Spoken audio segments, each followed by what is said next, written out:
Assalamualaikum warahmatullahi wabarakatuh. Selamat pagi, perkenalkan kami dari S1 Manajemen Pagi semester 5 akan mempresentasikan materi kami yang berjudul Pasar Monopoli.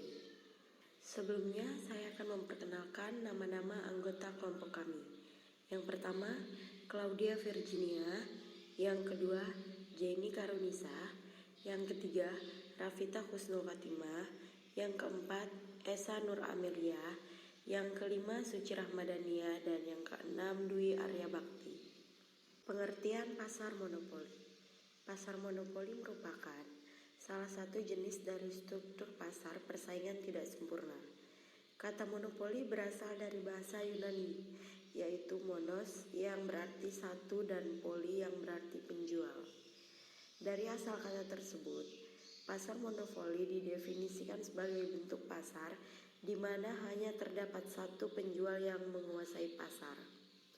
Perusahaan ini tidak mempunyai barang pengganti atau substitusi yang sangat dekat. Penentu harga pada pasar ini adalah seorang penjual atau sering disebut sebagai monopolis. Dalam pasar monopoli, perusahaan dapat menentukan harga secara utuh tanpa adanya persaingan dari perusahaan lain.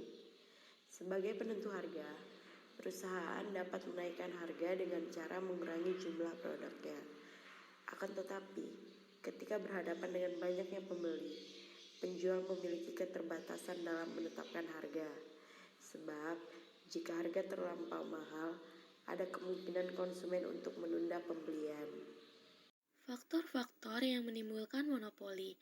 Perusahaan monopoli mempunyai suatu sumber daya tertentu yang unik dan tidak dimiliki oleh perusahaan lain, termasuk sumber daya alam yang dikuasai satu perusahaan dan modal yang sangat besar yang tidak dapat disediakan oleh perusahaan lain. Di sini ada dua. Yang pertama, perusahaan monopoli pada umumnya dapat menikmati skala ekonomi hingga ke tingkat produksi yang sangat tinggi. Yang kedua, monopoli wujud dan berkembang melalui undang-undang, yaitu pemerintah memberi hak monopoli kepada perusahaan tersebut. Ciri-ciri pasar monopoli. Yang pertama ada terdapat satu penjual atau produsen. Yang kedua, pembeli hanya bisa memainkan peran sebagai pembeli produk yang tersedia oleh satu produsen. Yang ketiga, penjual atau produsen memiliki kekuasaan penuh untuk menentukan harga jual. Yang keempat, penjual atau produsen monopoli mengendalikan produksi dan jumlah produk yang dihasilkan. Yang kelima, produk yang dihasilkan oleh produsen monopoli selalu unik karena tidak bisa dihasilkan oleh produsen dari perusahaan lainnya. Yang keenam, selalu ada halangan bagi penjual atau produsen berupa legalitas yang diatur dalam undang-undang, ketersediaan teknologi canggih, dan modal besar yang sulit dimiliki. Ciri-ciri pasar monopoli yang ketujuh ialah tidak memerlukan banyak promosi bagi satu-satunya penjual atau produsen monopoli karena semua pembeli di pasar monopoli pasti membelinya dan tidak memiliki pilihan lain. Yang ke-8, promosi atau iklan yang dilakukan oleh penjual di pasar monopoli bukan untuk kegiatan menarik pelanggan tetapi semata hanya untuk menjalani hubungan baik dengan pembeli atau konsumen. Yang ke-9, ada hak membatasi pendatang atau produsen baru bagi satu-satunya penjual di pasar monopoli. Dan yang terakhir, pembeli di pasar monopoli tidak bisa berbuat banyak dalam menentukan syarat kegiatan jual beli di pasar monopoli kepada penjual satu-satunya.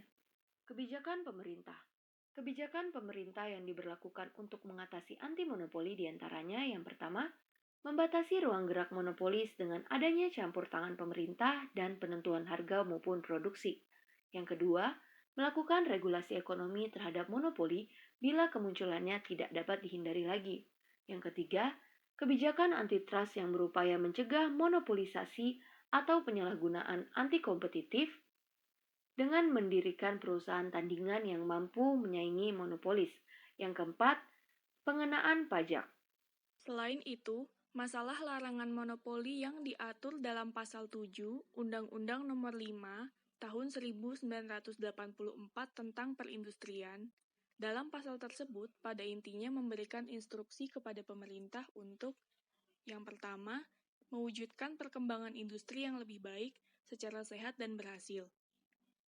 Yang kedua, mengembangkan persaingan yang baik dan sehat serta mencegah persaingan yang tidak jujur.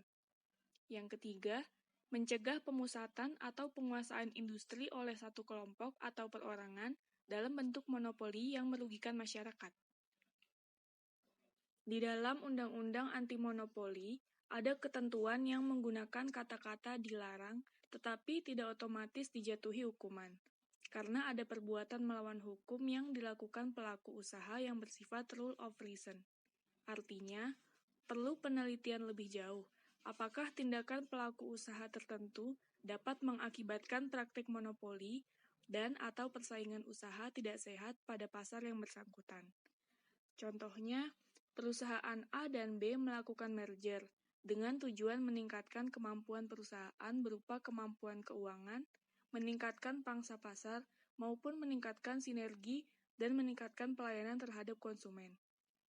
Perusahaan hasil merger ini tidak dapat dilarang jika perusahaan hasil merger tidak mengakibatkan praktek monopoli atau persaingan usaha tidak sehat pada pasar yang bersangkutan.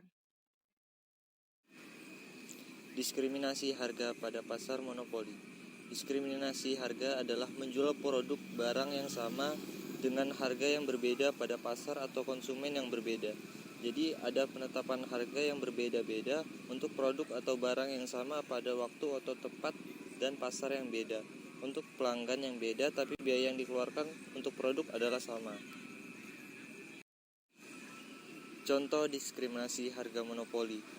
Harga listrik untuk rumah tangga berbeda dengan harga listrik untuk perusahaan. Harga listrik di Pulau Jawa berbeda dengan harga listrik di luar Pulau Jawa. Contoh diskriminasi harga lainnya adalah tarif air minum untuk rumah tangga dan industri berbeda. Produk yang dijual di luar negeri lebih murah dari yang dijual di dalam negeri. Ini dilakukan agar barang dapat berkompetensi di pasar internasional. Penetapan diskriminasi harga bisa dilakukan oleh perusahaan monopoli yang mempunyai kekuatan untuk menetapkan sendiri harga yang dijualnya. Syarat diskriminasi harga pasar monopoli. Yang pertama, kurva permintaan terhadap produk harus memiliki kemiringan negatif yang menunjukkan bahwa perusahaan adalah price setter. Price setter itu sendiri adalah perusahaan yang memiliki kekuatan dalam menetapkan harga produk. Yang kedua, perusahaan harus mampu mengendalikan kemungkinan konsumen pembeli menjual kembali pada konsumen lain pada harga yang lebih tinggi. Yang ketiga, harus ada minimal 2 kelompok konsumen atau pembeli dengan elastisitas permintaan yang berbeda. Harga yang lebih mahal ditetapkan untuk permintaan yang tidak elastisitas, sedangkan harga yang lebih murah untuk permintaan yang lebih elastis. Yang keempat, perusahaan harus mampu mengidentifikasi kelompok konsumen dan menetapkan harga yang berbeda. Sekian presentasi dari kami. Bila ada salah kata mohon dimaafkan. Wassalamualaikum warahmatullahi wabarakatuh.